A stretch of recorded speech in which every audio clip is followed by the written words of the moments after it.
Hello everybody, here we are today with another video. Today talking about Erik Karlsson and the 4 teams that are listed to be interested in acquiring the defenseman that of course has won 3 Norrises in his career. Before we talk about that though, please make sure to subscribe if you're new to me or the channel. That being said, let's get on into it.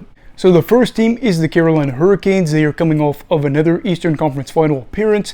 They've done that twice in the past 4 or 5 seasons, and a team that has consistently been one of the better sides in the league. The thing that kind of sticks out to me here, though, is they've got a lot of blue line pieces that are pretty good. You have got guys like Brent Burns, former teammate of Erik Karlsson, Jacob Slavin, very good defensive defenseman that has been able to find offense as well. And then the other addition, which was Dmitry Orlov. Orlov, of course, played a lot of years for the Capitals, went over to the Bruins before coming over to Carolina. And they recently added back in Tony DeAngelo on a 1-year deal. It's like under $2 million. It's about $1.6 million. So that right there is 4 names you already know. And granted, you know, these guys are a little bit older, especially Burns, Orlov. I don't remember how old Slavin is, but they've got some miles on there. Do you end up shipping some of these guys out to San Jose? What do you get for the return? If you're the Sharks, so what do you demand for the return? That remains to be seen. And then the whole fact that Sebastian Aho needs a new deal kind of makes you wonder exactly what's going to happen here, because Karlsson's got like 4 years remaining on his deal. How much of that cap do the Sharks eat? What exactly do the Hurricanes decide to do here? They've obviously got Svechnikov that is part of the long-term plans, I imagine, as well as Aho. So that right there is 2 bigger contracts you got to worry about. And then with Karlsson, obviously he is a little bit older. He is a guy that hadn't been able to have the success that he had a couple years ago until this year. I don't know. In my opinion, I really don't think the Hurricanes need him, and I don't think they need to take a gamble on him. Pittsburgh is the second team here, and the Penguins missed the playoffs for the first time since, 2005 or 6? So 15 or 16 years with playoff appearances. Now just, over. The streak is done. That is kind of what we're talking about with the Pens and whether or not they're able to rebound and get back to the playoffs this season. They have a lot of star power. Whether or not you want to talk about how old that is kind of remains to be seen. Letang, Malkin, and some other guys as well as, Sidney Crosby is going to be there. And they ended up re-signing guys like Tristan Jarry. And they had a few other signings that they did, if I'm not mistaken, as Kyle Dubas is now there in Pittsburgh and making his move as the, president of operations or whatever they're giving him his title. I will say, financially, things would be tricky. You've got Letang, who just signed a new deal. Malkin signed a new deal last year. Crosby, I don't remember when his deal expires, but obviously that's a contract there. Jarry just got a contract. San Jose, of course, probably wouldn't expect them to try to trade a guy like Jarry after they literally signed him to the 5-year deal. So that kind of remains to be seen. He does fit their timeline in the sense that nobody really knows what their timeline is.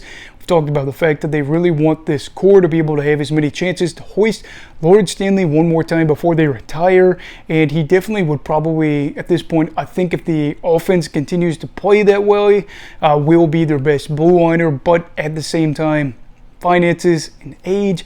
Do you want to take the gamble? I mean, I think that Pittsburgh would be that team that could take the gamble because they know that they're focused on the now. They really are focused on the now. They're not necessarily focused on the next 5 years because they're probably going to be at a point where maybe they're not as good as they have been in recent years. I have an interesting one here in the Seattle Kraken, who are coming off of a very painful second-round exit to the Dallas Stars, but nonetheless a great second season by them as they almost made it to the Western Conference Final. However, they did just pay Vince Dunn. They paid him, like a 7-year deal or something like that? Maybe it was 4 years and like $7.25 million. Regardless, they did just pay a defenseman to probably play a top pairing role for them. Dave Hextall might exactly or might not exactly be the right fit here. If I remember correctly, it was either Corey Z or Jay Fresh that kind of talked about the fact that Hextall really just likes a lot of dump and chase. Get the puck in there, get gritty, get to the boards, and then try to get things going there. Where I think Karlsson has more of a finesse aspect to his game. Didn't get to watch a lot of Sharks games over the past year or two, so I can't exactly say a whole lot. I watch his highlights, but either way, the way I look at it is if it is a lot of dump and chase, is Karlsson just going to be hanging out in the back, hoping to get a chance? And, I feel like in the transition game would be better off for them to just open things up with this passing, so we'll kind of be remaining to be seen there. Also, would San Jose even want to trade within their division? Because now you would have to see Karlsson the next 4 years.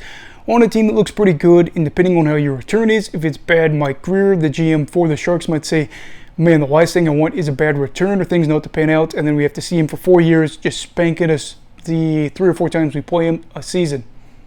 Then the final team that has been listed is the Toronto Maple Leafs. They're coming off of a second-round exit, which for them I feel like is fairly good, just to get their monkey off their back, or the monkey off their back after so many years of losing in the first round. This group is done with it, and they realistically probably should have went to the Eastern Conference Final, maybe the Stanley Cup Final. We're not going to go there, but yeah, they are a team that has a lot of one-year rentals. They ended up getting John Klingberg, Max Domi, Tyler Bertuzzi. All of those were the one-year deals. I believe Klingberg might have been a 2-year deal. But still, all the guys that are for the short term right now, and I just don't exactly know how this thing's going to be going on, because cap's already a big issue. Tavares, you've got the whole Matthews thing going on. Now, Tavares' deal is already settled, but Matthews is a free agent after this year. Nylander is a free agent as well. Would you say, we're going to trade Nylander? Probably not, because again, you'd have to sign him and do like a sign and trade with Karlsson. I just don't see exactly how that would work with their core 4 and bringing in, Erik Karlsson. I don't exactly know if that would work with the, $84.5 million slated for next year for the salary cap. There's only one puck, and to be honest, the blue line already has some notable names, and I just don't really see this being a fit. It'd be fun. I mean, obviously, Toronto would love to have him there. A lot of talent there, and to add a guy that just won the Norris, I think would be good for them. Jersey sales would be great.